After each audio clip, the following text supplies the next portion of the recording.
Hey everyone, Mike Barron from Infinity Investment Group, and I'm standing outside the latest house that we purchased. This is in Elm Grove. It's a 3,800 square foot, 4-bedroom, 2.5 bath home. A lot of people send me emails and inquire more about what it takes to get into rehabbing houses. You know, they sit and they think that they can get together with their wives or their husbands and, you know, just jump into real estate and make money at it. This is a prime example of just that. The neighbors next door bought this house and planned on rehabbing it and letting their son move into it. Unfortunately, they didn't know what the hell they were doing. They didn't pull permits. They started doing work on the inside. The city put stop orders on all the work. They ended up losing not only this house to foreclosure, but they lost their personal house to foreclosure. So my advice to you is real estate's good. It's been good to me, but find a mentor, find someone that's in the business, someone that's been doing it that can help guide you along. We'll take a walk through here. I'll show you the condition of the house that we got it in and explain what we're going to do to it. And in between this video, I'm going to be putting in some pictures of the plans that I had drawn up so you can see kind of what the before is and what the after is going to be. This is going to be the new entrance to the home. Over there where it's boarded up, that was a single door to get into the residence. It was boarded up, and now this den area was opened up to make room for a 2-story foyer. So I'm standing now in the great room of the home. It's completely gutted for the most part.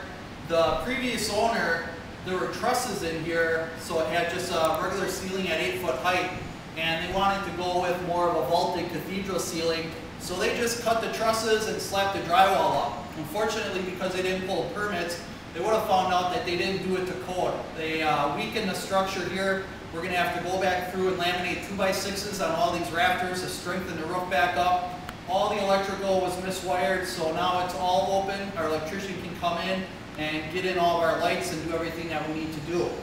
We're going to take out this picture window and we're putting in a nice fireplace, and then on each side of the fireplace we're going to do taller windows to bring in the light, but it'll give us a focal point. And then above the fireplace, we're going to have a recessed area with all the AV connections, so you can put a nice flat screen there. And this room is big enough that you can lay out furniture. You can have a couch here with a couch table behind and have a real nice sitting area. All the windows in here will be replaced. All the siding's getting replaced. These old sliding doors are going to be taken out. We're going to have nice French doors to go into a stamped concrete patio with a nice retaining wall, lighted retaining wall going around. It's going to be sweet. Leaving the great room, you come into kind of an area from the garage. Right off to my side here is a half bath, and then this leads into what used to be the den area. This is now going to be just a spectacular focal point of the house. We're going to create a nice 2-story foyer in here. We're going to have a curved staircase going up with a nice wrought iron railing. The front hall closet will be in here, and then on each side of the closets we're going to have lighted nooks for whatever you want to put in there. The staircase will be open, so underneath it'll just make this whole area feel really big. Up above here, this will all be pushed out. We'll have the nice big door with sidelights on each side, a transom light on top, and then this upper wall will have a huge 6-foot radius window in there. It's really going to bring a lot of light into it and become the center point of the house.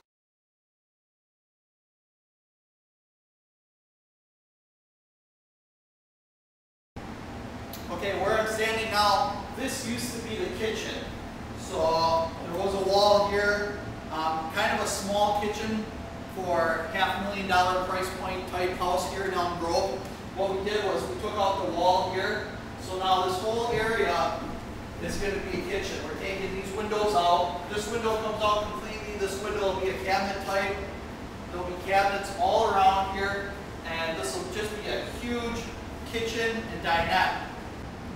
What I'm standing in here is the dining room. So what we're going to end up doing is we'll frame a wall here so that we have a backer wall for the cabinets in the kitchen. And what we're going to end up doing is probably stopping the wall here and opening this up. So from the dinette, it'll flow into the dining room. We're going to take out this non-usable picture window, and we're going to slide it down, put a new picture window with 2 crane belts so that you get some use, some ventilation out of it. And then because we're taking this window out, the south elevation of the house was kind of boring. There were no windows, no anything. So when I went to plan review at Elm Grove to get my plans approved, they requested that I put windows in on each side of the fireplace to allow more light and to make that outside exposure a little more favorable. So we're going to have windows in there. This area that we're in, this is going to be the master suite. It's a wide open area right now, pretty much anything that we need to do with it. We're going to end up putting in a big walk-in closet. It'll be framed out to probably about here, and it's the door is going to be just opposite of the master bath. So up here is where the bathroom was. We took the bathroom out, we took some closets out that you could access from the hallway to make room for a master bath. So we're going to have the toilet, a big walk-in shower with body sprays, whirlpool tub, and then a double vanity, double sinks, and the whole 9 yards. This will all be done in travertine and granite, and in this house we're using all Kohler products, Kohler sinks, faucets, and everything like that. This is an extra room that's off of the master. There's a couple of possibilities that it could be used for. Seeing it is over the garage, you could set it up as an exercise room. You could have your weights in here, treadmill, elliptical, stuff like that, because it wouldn't wake up anyone else in the house. Or you could set it up as maybe a home office, a separate sitting area with a TV if you wanted to get away from the kids, something like that. We're probably going to stage it as a home office, putting a desk and some bookcases on the wall, and then a small set of chairs and a TV. What's kind of nice about this is there are a set of French doors that lead out to a patio that overlook the lot. And we are sitting on an acre lot right now, so it is kind of nice to have maybe in the morning to come out here and read the paper. This deck will all be redone. We're going to do the wrought iron railings to match the new railings coming up in the foyer, so everything will tie together. It's going to be really nice. So we're in the hallway here. This leads to the other 3 bedrooms, and actually I'm standing in front of what is going to be the new foyer and what was bedroom number 5. The previous owners, they took out the floor so that they could make room for this 2-story foyer. Apparently they didn't get far enough. Obviously they didn't pull permits. The city wouldn't let them go any further. But this is going to be the top of the 2-story foyer.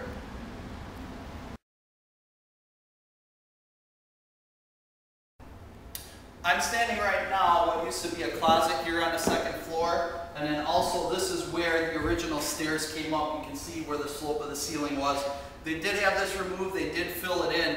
What we're going to do with this space now that we had it, our architect came up with a design to use this space for a 2nd floor washer and dryer. Because all the bedrooms are upstairs, it didn't make sense to have the washer and dryer on the 1st floor or even in the basement. Nowadays people, they want the convenience of it. So this will be framed in. We're going to have the washer, dryer, and a sink with cabinets up above for storage, which will be real nice here. This is bedroom number 3, and you can see here too where the stairs came up. They had a small closet. We'll end up filling the floor in and framing this out. This will make for a nice space. And then over here, this wall gets moved in and it gets split. So half of it will be used for closet for bedroom number 2 and half of it will be used for the closet in here. It ends up getting framed around. There's a lot of walls and stuff that have to be moved around in here. This is bedroom number 2. Not too much going on here, just the windows being replaced. There was a small closet here. We're going to cover it up and make the closet for bedroom number 1 even bigger. The closet for this room now, like I said, this wall will be split in half, so the doors will be in here for the closet. This is bedroom number 1, besides the master. So what we ended up doing, there was a closet and some other areas here and the old bathroom. We just gutted everything out. And what we're going to do is put a wall in here and really create a nice large bathroom for the kids' room here. In this area, we're going to have a nice walk-in shower. There'll be a vanity here. Alongside this wall will be a new tub, toilet, and then we'll do all new tile and new windows. It really makes for a nice size bathroom. And by opening up all the walls and just starting fresh, we can get all new piping in, get all the vents that we need to, and get everything installed correctly and brought back up to 2010 building code. Well, this is the first video. I'm going to keep videos as we do progress throughout the house to kind of give people a feel as to what's all involved with taking a house from this stage and getting it, and all the troubles that we might run into and the headaches that we have. We'll record it so you guys can see what it's like, and keep following along, and thanks for watching.